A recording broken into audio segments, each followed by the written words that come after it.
Hello my dear aspirants, welcome to Roy academy learning point YouTube channel. বন্ধুরা, এই ভিডিওতে আমি আরআরবি এএলপি 2024-এর যে পরীক্ষাটি হলো তার 25/11/2024 মানে 25শে নভেম্বর ফার্স্ট শিফটে যে পরীক্ষাটি হয়েছিল তাতে আসা সবকটি রিজনিংয়ের প্রশ্ন সমাধান করে দেব। তাই ক্লাসটি প্রথম থেকে শেষ পর্যন্ত অ্যাটেন্ড করবে। আর চ্যানেলে নতুন হয়ে থাকলে চ্যানেলটিকে সাবস্ক্রাইব করার পরে পাশে আসা বেল আইকনটিকে অল অপশানে সেট করে নেবে, ঠিক আছে?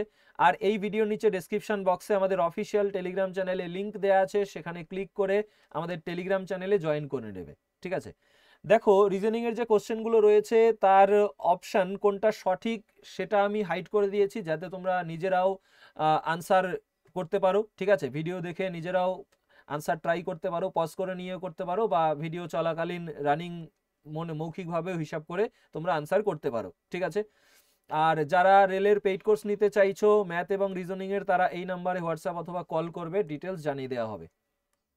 তো চলো শুরু করা যাক। দেখো, এইগুলো সায়েন্স এবং ম্যাথের কোশ্চেন, তাই ওগুলো আমি স্কিপ করছি এই ভিডিওতে, অন্য ভিডিওতে ওগুলো করাবো।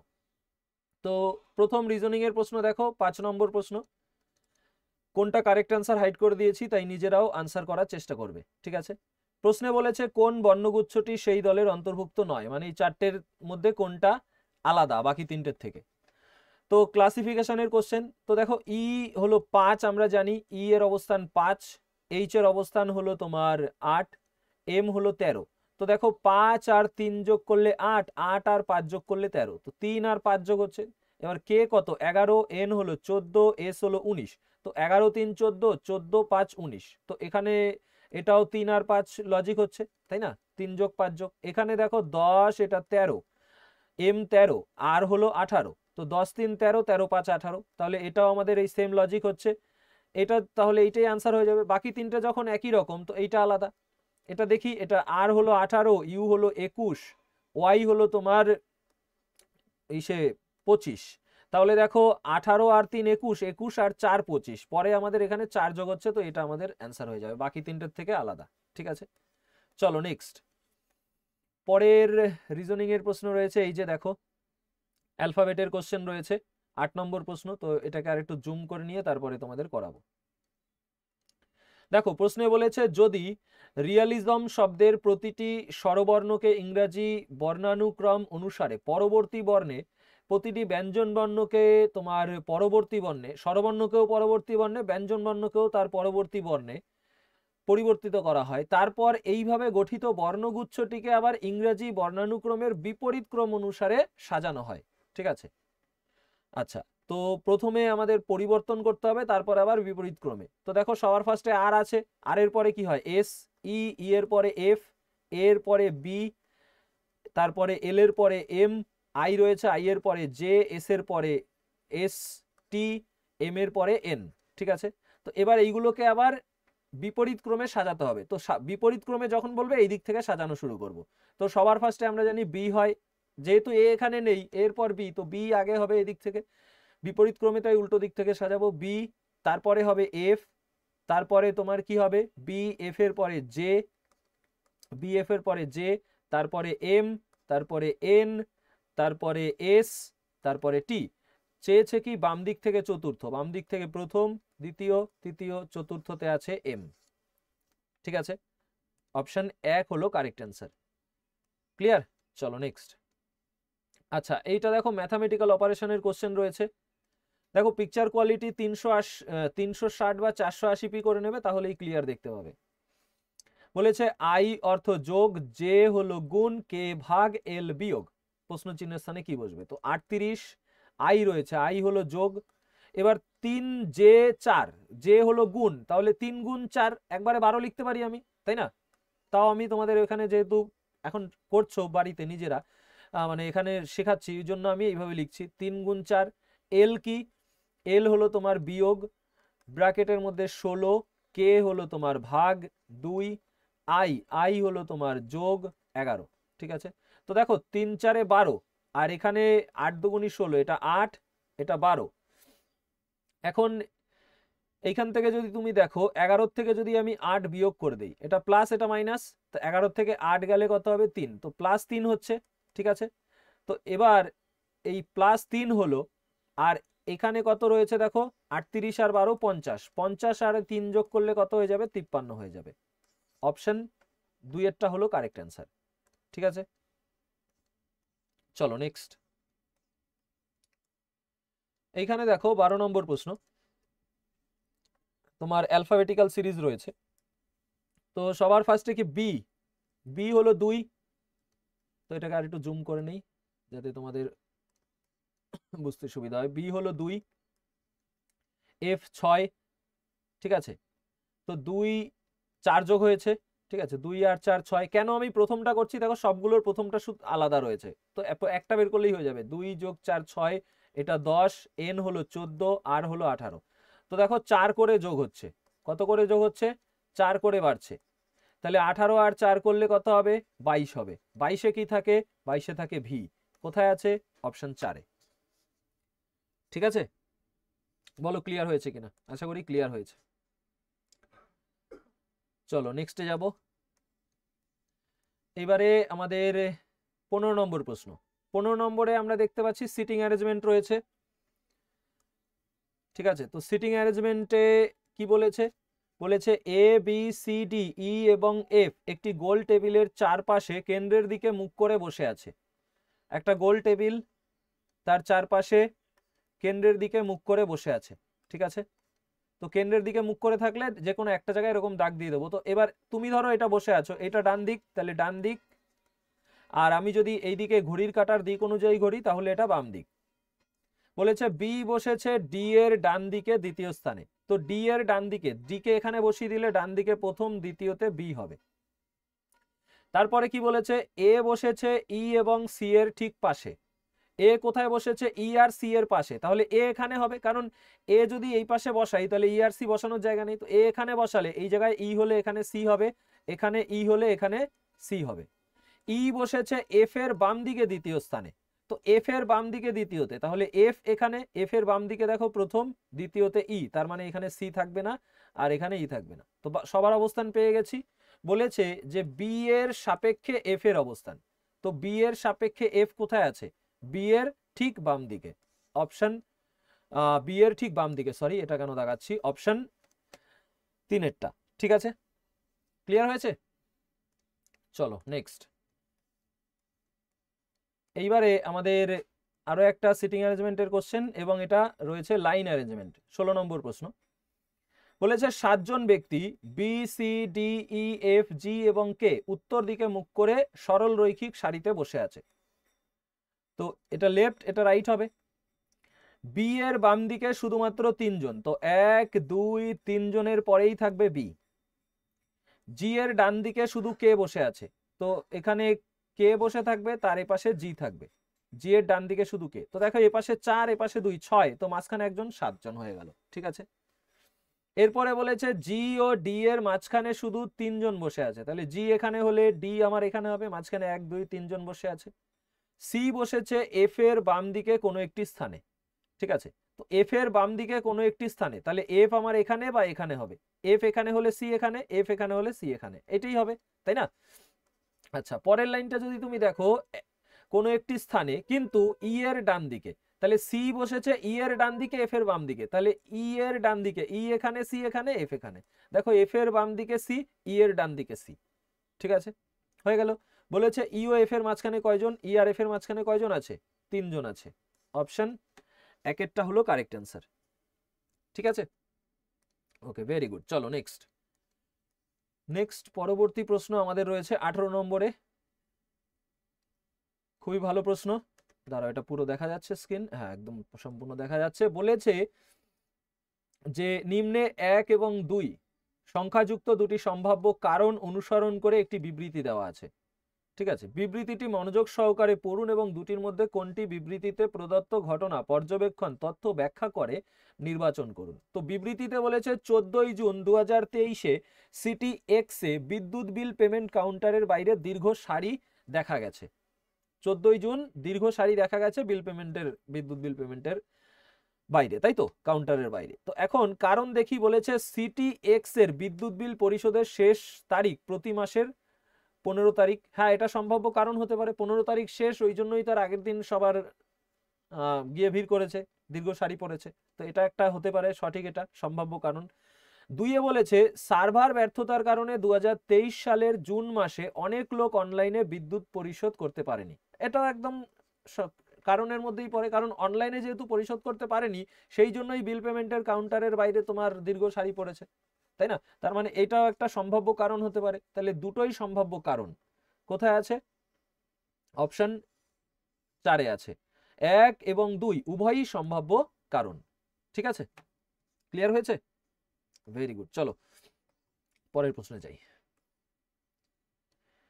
এইবারে দেখো এখানে আমাদের 20 নম্বর প্রশ্ন। চলো এটাকে আর একটু জুম করে নেই, জুম করা যাবে এটাকে। আচ্ছা, তো প্রশ্নটিতে আমাদের কি আছে, এটা আমার ডিরেকশনের কোশ্চেন রয়েছে। শেষে কি চেয়েছে শুধু আগে দেখে নেব, তাকে আবার পয়েন্ট এ তে পৌঁছানোর জন্য কত দূর এবং কোন দিকে ড্রাইভ করতে হবে। তো এ থেকে শুরু করেছে, আবার এতে পৌঁছাবে, তার মানে উল্টো দিকে যাচ্ছে। এ থেকে পিতে শুরু করেছে, আবার এতে পৌঁছাবে বলেছে। ঠিক আছে, তো আমি তোমাদের শিখিয়েছি যে এইভাবে লিখতে, নর্থের পরে আমরা জানি ইস্ট, তারপরে সাউথ, তারপর ওয়েস্ট, আবার নর্থ লিখবো। এদিকে গেলে ডান আর এদিকে গেলে বাম।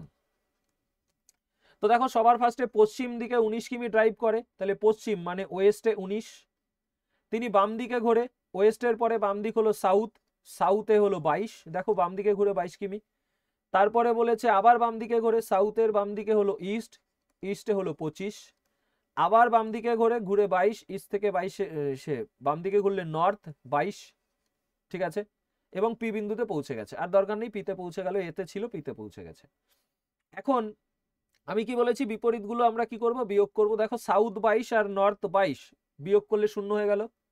আর এখানে ইস্ট, এইটা 25 থেকে 19 যদি বাদ দেই, দুটো বিপরীত আছে, 25 থেকে 19 গেলে 6।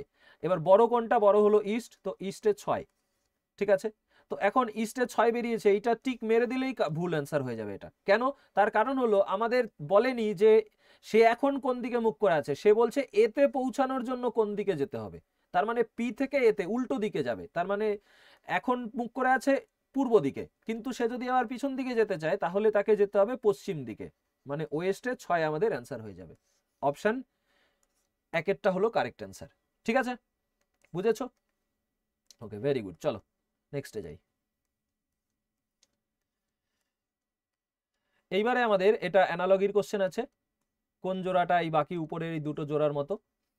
ট্রাই করো। এখানে আমাদের যদি দেখি এফ হলো 6, একটা নিচে লিখে একটা উপরে লিখি তাহলে বুঝতে সুবিধা হবে। আই 9, এন 14, ডি হলো 4, ইউ 21, আর 18, এম 13, ডাব্লিউ হলো তোমার 23। ঠিক আছে, তো এই জায়গাটায় আমাদের অপোজিট হচ্ছে, অপোজিট অ্যালফাবেট হচ্ছে। অপোজিট অ্যালফাবেটের কি হয়, যোগফল 27 হয়। ঠিক আছে, অপোজিট অ্যালফাবেটের যোগফল হয় 27, যোগ করলে আমরা পাই 27। দেখো এখানটায় কি করে অপোজিট হচ্ছে, তোমরা দেখতেই পাচ্ছ যে সবার ফার্স্টে এফ আছে 6 আর 21, 21 আর 6 যোগ করলে কত হবে, 27 হবে। আবার দেখো 9 আর 18, 18 আর 9 যোগ করলে 27। আবার দেখো তোমার 14 আর 13 যোগ করলে 27। আবার দেখো তোমার এই 4 আর 23 যোগ করলে 27। ঠিক আছে, তার মানে প্রথম দুটো যোগ করে 27, দ্বিতীয় দুটো যোগ করে 27, তৃতীয় দুটো যোগ করে 27, অর্থাৎ অপোজিট অ্যালফাবেট আমাদের হচ্ছে। তো এখানেও সেটা দেখব। তো দেখো এটা 19 আর 8 27, 19 8 27, 1 26 27, 9 এটা আর হলো 18, 18 9 27, ডি হলো 4, 4 আর এটা 22, 22 আর 6 22 আর 4 26 হচ্ছে। তো এটা আমাদের অ্যান্সার হচ্ছে না, অপশন এটা হচ্ছে না। পরেরটা দেখব। ঠিক আছে, এইভাবে করে আমাদের চেক করতে হবে। বি হলো 2, দেখো 2 25 27, ই হলো 5, 5 22 27, এ হলো 1 1 25 26 হচ্ছে। তার মানে এটাও আমাদের অ্যান্সার হবে না, দুটোই কাটা গেল। এটা যদি দেখি 8 19 27, তো এটা দেখো 15 12 27, যেটা আগে পরে দেখবে অসুবিধা নেই। 18 আর এটা 9 27, এটা 5 আর এটা 22 27, তার মানে আমাদের এইটা অ্যান্সার হয়ে যাচ্ছে। ঠিক আছে, অপশন 3-এরটা। দেখো প্রথম দুটো যোগ করে 27, পরের দুটো যোগ করেও 27, তারপরের দুটো যোগ করেও 27, মানে 3 নম্বরের দুটো 4 নম্বরের দুটো সব যোগ করে আমাদের কি হচ্ছে, 27 হচ্ছে। ঠিক আছে, ও অ্যান্সারও বেরিয়ে গেছে। যাই হোক, আমাদের অ্যান্সার তো এটাই বেরোলো 3 নম্বরেরটা। ঠিক আছে, চলো নেক্সটে যাই, পরবর্তী প্রশ্নে যাব। আচ্ছা, এইটাই রয়েছে পরের প্রশ্ন, 23 নম্বর। এখানে আমাদের কোনটা একই দলের অন্তর্ভুক্ত নয়, মানে সেই ক্লাসিফিকেশনের কোশ্চেন। তো এফ হলো 6, জে হলো 10, সি হলো 3। তো 6 4 10, প্রথমে 4 যোগ, তারপরে 10 থেকে 3 মানে 7 বিয়োগ। তো 15 4 19, 19 আর এল হলো 12, 19 থেকে 7 গেলে 12। তো এটাও, এই দুটো সেম হচ্ছে। এইটা যদি দেখি 8, এটা 12, এটা হচ্ছে 5, 8 আর 4 12, 12 থেকে 7 গেলে 5, এটাও সেম, তার মানে এটা অ্যান্সার। ঠিক আছে, তো এটা ট্রাই দেখো, 19 আর 19 আর এটা 22, 19 আর 3 যোগ করলে 22 হয়, এখানে প্রথমে 3 যোগ হচ্ছে, তো বাকিগুলোর থেকে আলাদা। ঠিক আছে, চলো নেক্সট আমাদের রিজনিং এর প্রশ্ন। এই যে দেখো, প্রশ্নটিতে কি বলেছে, বলেছে যদি কনস্ট্রাকশন শব্দের প্রতিটি স্বরবর্ণকে ইংরেজি বর্ণানুক্রম অনুসারে পরবর্তী বর্ণে আর প্রতিটি ব্যঞ্জন বর্ণকে পূর্ববর্তী বর্ণে পরিবর্তিত করা হয়, তাহলে বর্ণগুলির মধ্যে কোনটি এইভাবে গঠিত বর্ণগুচ্ছের ডান দিক থেকে ষষ্ঠ। এখানে একবারে ডান দিক থেকে ষষ্ঠ বলেছে, এখানে আর এটাকে সাজাতে বলেনি, শুধু বলেছে পরবর্তী ও পূর্ববর্তী করো এবং সেটা ডান দিক থেকে ষষ্ঠ হিসাব করো। তাহলে এই রকম কোশ্চেন থাকলে আমরা ডাইরেক্ট ডান দিক থেকে প্রথম, দ্বিতীয়, তৃতীয়, চতুর্থ, পঞ্চম, ষষ্ঠটা নেব। ইউ আছে, এবার ইউ হলো স্বরবর্ণ, স্বরবর্ণকে বলেছে পরবর্তী বর্ণে, তো ইউর পরে ভি, অর্থাৎ অপশন 3এরটা কারেক্ট অ্যান্সার। ঠিক আছে, ক্লিয়ার, চলো নেক্সট। আচ্ছা, এইবারে দেখো আমাদের এখানে ওই যে স্যার অ্যান্সার দেখা যাচ্ছে, দেখ এটা মার্ক করা ঠিকঠাক হয়নি। এটা দেখো 26, কোশ্চেনটা দেখো, প্রথমে বেড়েছে আবার কমেছে, আবার বেড়েছে আবার কমেছে। তো এরকম যখন হবে তখন আমাদের একটা একটা করে জাম্প করে যায়, একটা একটা করে জাম্প করে যায় এইভাবে, এই এরপরে যদি চাইতো এইটা দিয়ে যেতাম। তো এখন লজিকটা কি দেখবো, 26 থেকে 36 10 যোগ, 36 থেকে তোমার 66 30 যোগ, এখানে যদি দেখি 78 থেকে এত 30 যোগ, 108 থেকে এত 90 যোগ। দেখো 30 3 30 90, তো 3 10 30, তার মানে 3 গুণ করে হচ্ছে, এদের আবার 3 গুণ করে হচ্ছে। তো 3 30 এখানে 90 হবে যোগ, 90 যদি যোগ করি 9 6 15 মানে 156 আমাদের অ্যান্সার। ঠিক আছে, ক্লিয়ার, চলো নেক্সটে যাব। এইবারে আমাদের সিলোগিজমের কোশ্চেন। তো আমি এই যে ইনস্ট্রাকশন আছে সেটা তো জানোই যে কি ইনস্ট্রাকশন থাকে সিলোগিজমে, তাই এটাকে হাইড করে দিলাম। এবার কোশ্চেনটা দেখি। বিবৃতিতে বলেছে সব মাছ হয় পাখি, একটা সার্কেল, এটা মাছ, এই মাছের পুরোটা পাখি। সব পাখি হয় পশু, এই পাখির পুরোটা আবার কি পশু, পাখির পুরোটা আবার পশু। তো সব পশু হয় মাছ, তো দেখো পশু বড়, তার ভিতরে মাছ কিছুটা জায়গা জুড়ে আছে, তো সব পশুর সার্কেলটা মাছের মধ্যে আছে, নেই, কাটা। কিছু পাখি হয় মাছ, তো আমরা দেখতেই পাচ্ছি পাখি, এই পাখির কিছুটা জায়গা জুড়ে মাছ, কিছু পাখি মাছ, একদম সঠিক। তো শুধুমাত্র 2 অনুসরণ করে, অপশন 1 হলো কারেক্ট অ্যান্সার। ঠিক আছে, কারেক্ট অ্যান্সার হলো অপশন 1। ক্লিয়ার হয়েছে, শুধুমাত্র 2 নং অনুসরণ করে। চলো নেক্সট। এটা তো রিজনিং না, রিজনিং পরবর্তী পরবর্তী, এই যে এটা 39 নম্বর প্রশ্ন। এইখানে তোমার সেই অ্যানালজির কোশ্চেন এটা। ঠিক আছে, কিসের অ্যানালজি মনে রাখবে। তো অ্যানালজির এখানে 13কে ভাঙানো যাবে না, কোনো সংখ্যাকে আমরা আলাদা আলাদা অঙ্কে ভেঙে নিতে পারবো না, এটাই ইনস্ট্রাকশনে রয়েছে। এবার আমরা অপশনগুলো দেখবো এবং কোশ্চেনটা দেখবো। কোশ্চেনের মধ্যে দেখো x এত, 9 এত, তো এই দুটো আর এই দুটো একই রকম ভাবে সম্পর্কিত হবে। তো এক্ষেত্রে আমরা দেখতে পাচ্ছি যে অপশনে 6 8 5 7 রয়েছে, এর থেকে অনেক ছোট, তার মানে নিশ্চয়ই এটা তোমার হয় ভাগে, না হলে কিউবে, না হলে বর্গ, এইভাবে হচ্ছে। তো আমি যদি দেখি এই 346, তুমি একটু লক্ষ্য করো 346 কত বর্গের কাছাকাছি, 7 বর্গের কাছাকাছি, সরি 7 ঘনর কাছাকাছি। মানে 7 যদি কিউব করি তাহলে তার সঙ্গে আবার 3 যোগ করলে 7 কিউব হচ্ছে 343, যোগ 3 করলে তোমার 346 হয়। এটা একইভাবে করে দেখি, দেখি 9 যদি কিউব করি তার সঙ্গে যদি 3 যোগ করি, 9 কিউব হচ্ছে তোমার কত 729, তার সঙ্গে 3 যোগ করব হয়ে যাবে 732। তাহলে আমাদের 7 x হয়ে যাবে এখানে 7, আর y হয়ে যাবে 732। তাহলে অপশন 4 কারেক্ট অ্যান্সার। ঠিক আছে, বুঝেছো? সংখ্যা দেখে বুঝতে হবে কোনটা কিউবের কাছাকাছি বা কোনটা স্কোয়ারের কাছাকাছি। আর কিউব কিভাবে মুখস্থ করতে হয় তোমাদের শিখিয়েছি আমি, তাই না?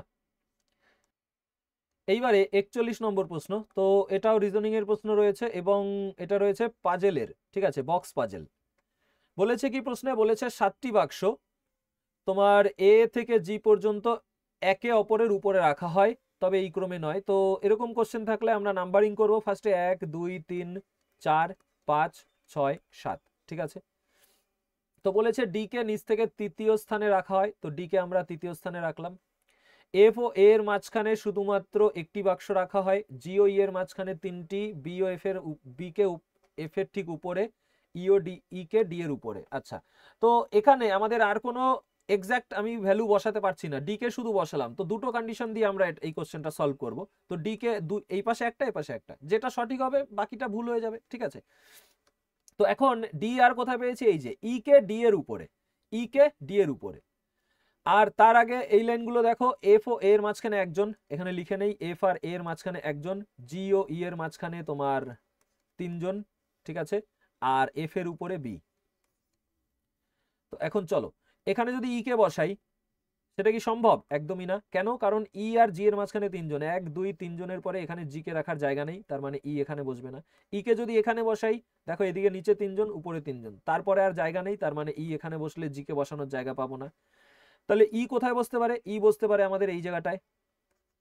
ই যদি এখানে বসে, তাহলে আমাদের জি কোথায় হবে? এখানে হবে, দেখো 1 2 3 মাঝখানে। আবার ই এখানেও বসতে পারে, ই এখানে বসলে 1 2 3 এর পরে জি আমাদের এখানে, ঠিক আছে। নেক্সট যদি আমি দেখি, নেক্সট আমাদের বলেছে যে বি আর এ পাশাপাশি, তো এই দুটো জায়গায় পাশাপাশি আছে, এই দুটো জায়গায়। তাহলে এখানটায় আমি যদি তোমার এফ কে বসাই, তার উপরে বি কে বসাবো।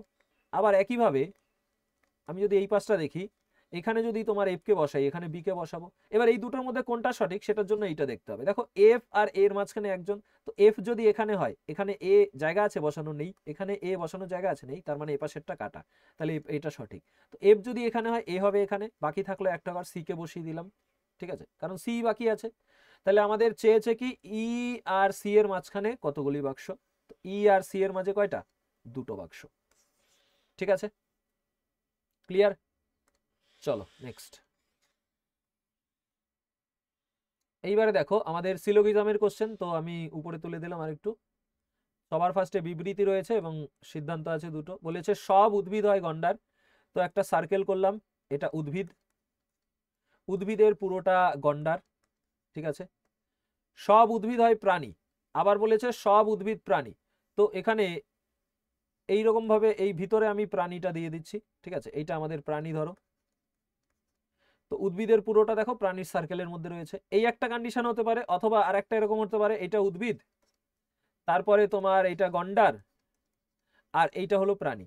তাহলে দেখো এখানেও তোমার দুটোই মিলে যাচ্ছে, যে সবার ফার্স্ট আমাদের রয়েছে সব উদ্ভিদ গন্ডার, দেখো উদ্ভিদের পুরোটা গন্ডারের মধ্যে, আবার সব উদ্ভিদ প্রাণী, উদ্ভিদের পুরোটা প্রাণীর মধ্যে, দুটোই হতে পারে, তাই না?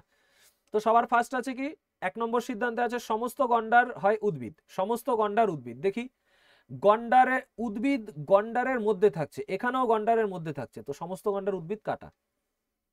2 আছে কিছু প্রাণী হয় গন্ডার, তো প্রাণীর মধ্যে কিছু গন্ডার, একদম এটা সঠিক। যখন দুটোই সব সব থাকবে তখন কিছু আমাদের সঠিক হয়ে যায়, ঠিক আছে। তাহলে আমাদের কি হবে? শুধুমাত্র 2 অনুসরণ করছে, অপশন 1 কারেক্ট অ্যান্সার, অপশন 1, ঠিক আছে। চলো কিছু কিছু থাকলে সব সঠিক হয়। চলো 43, এটা তো নেই, রিজনিং কোথায় আর, এই যে 47 নম্বর প্রশ্ন। এখানে চেয়েছে কি ই এর সংকেত, তো ই খুঁজবো, ই দেখো এখানে নেই কিন্তু একটা জায়গায় ই আছে। তো এবার সংখ্যাগুলো দেখবো, ডাইরেক্ট সংখ্যা 4 9 3 5, 3 1 5 4, তো দুটোর মধ্যে 4 আছে, এই দুটোর মধ্যে মিল দেখছি, দুটোতেই 4 আছে, দুটোতেই 3 আছে, দুটোতেই 5 আছে, নেই দুটোর মধ্যে যেটা সেটা 1, তাহলে 1ই হয়ে যাবে ই। পরের প্রশ্ন।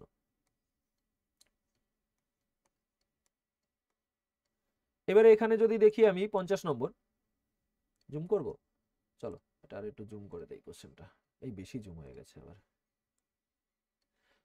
বলেছে যে জেডএক্স একটি নির্দিষ্ট পদ্ধতিতে এসির সাথে সম্পর্কিত, ইউএস এফএইচ এর সাথে সম্পর্কিত, এই একই যুক্তি অনুসারে নিম্নলিখিত কোনটি pn এর সাথে।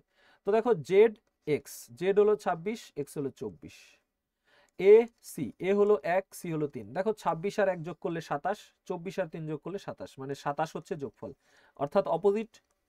ঠিক আছে, অপোজিট অ্যালফাবেট। তো অপোজিট অ্যালফাবেট যখন হচ্ছে যোগফল কত? 27 হবে। তাহলে পি হলো 16, 16 সাথে কত যোগ করলে 27 হয়? 16 আর 11 যোগ করলে, তার মানে এখানে এই দুটো অ্যান্সার হবে না। 16 আর 11 27, এন হলো 14, 14 আর 13 27, তো এইটা আমাদের অ্যান্সার।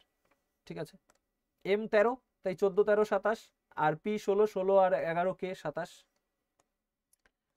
নেক্সট। আচ্ছা, এইবারে 56 নম্বর প্রশ্ন বলেছে ইংরেজি বর্ণানুক্রম ভিত্তিক প্রদত্ত কোশ্চেনের মার্ক কি হবে? তো অ্যালফাবেটিক্যাল সিরিজ রয়েছে, তো ডি হলো 4, কে হলো 11, আর হলো 18, ওয়াই হলো তোমার কত? 25। আর একটু জুম করে নেই, তাহলে বড় দেখাবে। তাহলে 4 যোগ 7, 7 আর 4 11, 11 7 18, 18 7 25, তার মানে যোগ 7 হচ্ছে। ঠিক আছে, এফ 6, এম হলো 13, 6 আর 7 13, যোগ 7, তো দুটো করলেই হয়ে যাবে। তো দেখো আমি যদি দেখি যে ওয়াই 25, 25 আর 7 করলে কত হবে? 32। ঠিক আছে, তাহলে 32কে আমি 6ও বলতে পারি, কারণ 26 যোগ 6 করলেই 32 হয়, তার মানে 32 বা 6। তো 6-এ কি থাকে আমাদের? 6-এ আমাদের থাকে এফ। তাহলে এই দুটো আমাদের, এইটা আর এইটা অ্যান্সার হবে না, বাকি দুটোর মধ্যে একটা অ্যান্সার। এবার এইটাও যদি আমি পরেরটা দেখি, এ হলো 1, 1 আর 7 যদি যোগ করি, 7 আর 1 8, 8-এ আমাদের কি হবে? 8-এ আমাদের হবে এইচ। তাহলে এফ এইচ অপশন 1-এরটা কারেক্ট অ্যান্সার। ঠিক আছে, ক্লিয়ার? চলো পরবর্তী প্রশ্ন। এইবারে আমাদের 63 নম্বর প্রশ্ন। ঠিক আছে, প্রশ্নটিতে বলেছে যে এইরূপ কতগুলি চিহ্ন রয়েছে যার প্রতিটির ঠিক পূর্বে একটি জোর এবং পরবর্তীতে আরেকটি জোর। পূর্বে জোর পরে জোর চিহ্নের, তাই না? তাহলে দেখো এখানে, এখান থেকে দেখতে দেখতে যাব আমি, জোর পেয়ে গেছি, তো পূর্বে জোর আছে পরে জোর আছে একটা, আর নেই। নেক্সট 64, পরে কোথায়? এই যে ব্লাড রিলেশনের কোশ্চেন রয়েছে। বলেছে যে একটি নির্দিষ্ট সাংকেতিক ভাষায় এ যোগ বি এর অর্থ এ হলো বি এর ভাই, তাহলে যোগ হলো ভাই, বিয়োগ হলো ছেলে, এ বি এর ছেলে, গুণ থাকলে এ বি এর স্ত্রী, ভাগ থাকলে এ বি এর বাবা। ঠিক আছে, তো পি বিয়োগ কিউ, বিয়োগ হলো ছেলে, তাহলে মানে কি? পি হলো কিউ এর ছেলে, তো কিউর ছেলে পি।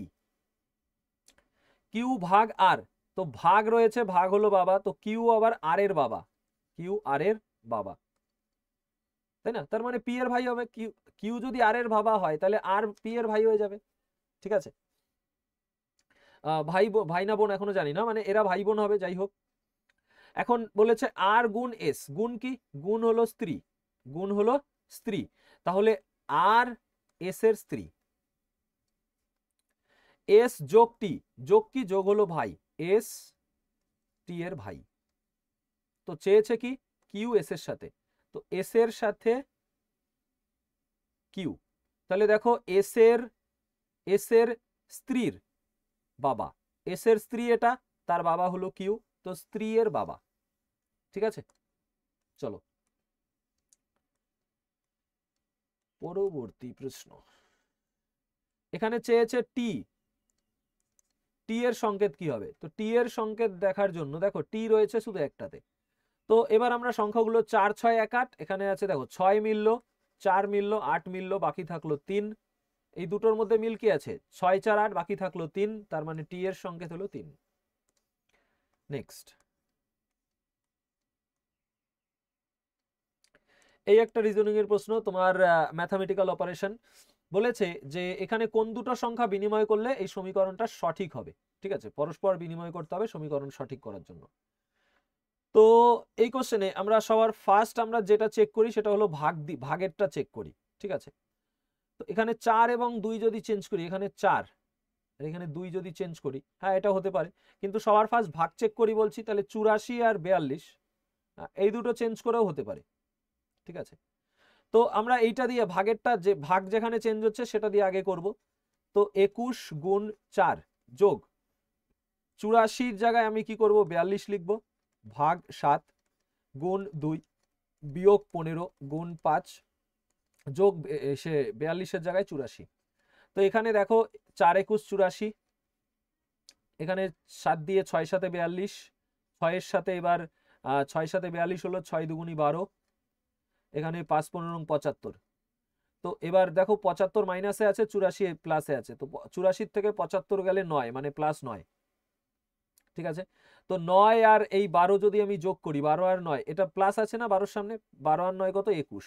ঠিক আছে, তো 21 হলো, 21 আর 84 যোগ করলে 105 হয়ে যাবে। তো 105 মিলে গেল, এটাই আমাদের কারেক্ট অ্যান্সার। ঠিক আছে, সবার ফার্স্ট ভাগেরটা দিয়ে চেক করবে, তাহলে তাড়াতাড়ি অ্যান্সার মিলে যাবে। ঠিক আছে, চলো নেক্সটে যাব। এইবারে 74 নম্বর সেই অ্যানালগির কোশ্চেন। চলো দেখো এখানে কি হলো, মিনিট, চলো। তো এখানে এক্স এত, এত ওয়াই, তো এই দুটো আর এই দুটো কিভাবে একই রকম সম্পর্কিত। তো এখানে দেখো এই সংখ্যাগুলো, অপশনের সংখ্যাগুলো বড় বড়, এর কাছাকাছি, তার মানে এটা নিশ্চয়ই যোগ বিয়োগ করে হচ্ছে। তো আমি সবার ফার্স্ট অপশন যদি চেক করি, এটা কত, 812। তো আমি যদি 812 লিখি, তো 9 আছে কত হলে 12 হবে, 3 হলে, বিয়োগফল 3 হচ্ছে। এখানে আমি যদি 756 6 লিখি, 6 আছে কত হলে 14 হবে, 8 হলে, তাই না, 6 আছে কত হলে 14 হবে, 8 হলে, তার মানে 3 8 মিলছে না। তো অপশন একেরটা আমাদের অ্যান্সার হবে না। ঠিক আছে, এইটা যদি দেখি, দেখো 825, তো এটা 5, 9 আছে কত হলে 15 হবে, 825 বড়, তো 9 আছে কত হলে 15 হবে, 6 হলে। এখানে 718, 8 আছে কত হলে 14 হবে, 6 হলে, এটা মিলতে পারে। তাহলে বাকিটাও করে দেখি, 8 আছে কত হলে 14, 6 হাতে মারে 1 1 আর 1 2 আছে কত হলে 6 4, 7 আর 1 8 8 মিলে গেল, তাহলে 46 হলো। ঠিক আছে, না 146। এবারে 9 আছে কত হলে 15 6, 7 আর 1 8 আছে কত হলে 12 4, তারপরে তোমার 6 আর 1 7 আর 1 8, তো 146। তো এইটাই আমাদের কারেক্ট অ্যান্সার। ঠিক আছে, ক্লিয়ার, আশা করি ক্লিয়ার হয়েছে। চলো নেক্সট। আচ্ছা, তো 75 নম্বর প্রশ্ন পর্যন্ত চলে এসেছি, আমাদের সব রিজনিং গুলো কমপ্লিট। আশা করি ক্লাসটি তোমাদের সবার ভালো লেগেছে। যদি ভালো লাগে লাইক করবে এবং কমেন্ট করবে। প্রত্যেকটা ভিডিওতে কমেন্ট আমি চাই, কমেন্ট আমি দেখি, সবার কমেন্ট ফলো করি। ঠিক আছে, তো দেখা হচ্ছে পরের ক্লাসে। ততক্ষণ পর্যন্ত সবাই সুস্থ থেকো এবং ভালো থেকো। Take care. জয় হিন্দ, জয় ভারত।